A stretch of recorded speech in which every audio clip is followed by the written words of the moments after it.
BuzzFeed seems really inquisitive when it comes to asking questions of white people. Why is it so hard for you to acknowledge your privilege? Why can't most white people dance? Why do you get so annoyed when other people don't speak English? Why can't we figure out how to make our own pop culture? Why do you feel like having one black friend makes you a cultural expert or not a racist? Why do you keep talking about reverse racism? That is not a thing. Why do you think including diversity in the workplace reduces the quality of work? Why do you get offended when you see a table full of black people, but not when you see a lunchroom full of white people? Why do you think saying namaste is an appropriate way to greet me? Why do you guys think it's okay to call me an immigrant or foreigner? White. Racist. White. Racist. White. Racist. White. Racist. White. Racist. White. Racist. White. Racist. Racist.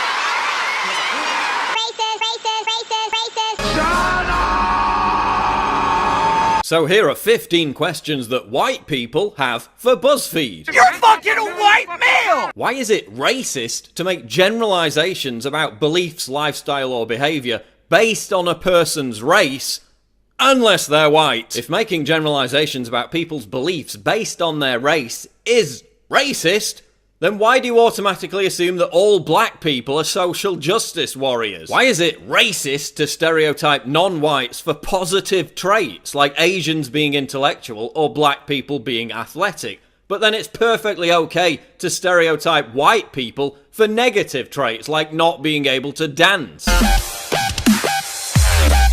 Why are white people racist for having 0 black friends, but then we're also racist for having 1 black friend? Because we use that black friend to validate our opinions. Do you have a black friend? Yeah. Is it just one? But then we're also racist for having numerous black friends because we're overcompensating. Why is white people having dreadlocks cultural appropriation, but then when Beyonce straightens her hair and dyes it blonde, that's perfectly fine? Why is it cultural appropriation to embrace black fashion, music and culture, but then having our own fashion, music and culture is backward, divisive and nerdy? Why do you whine about the Oscars being racist in favour of white people when the number of black Oscar winners is exactly in line with the black population? Oh, I forgot, maths is racist too. Why is a racially motivated violent attack on a black person called a hate crime, but then a racially motivated violent attack on a white person is called the knockout game? It just absolutely makes no sense. If only black people can call each other the N-word, can only white people call each other cracker? A creepy ass cracker? Yes. If white people don't understand what it's like to be poor, when you're white, you don't know what it's like to be living in a ghetto. You don't know what it's like to be poor. why are America's poorest counties 95% white? Let's talk history.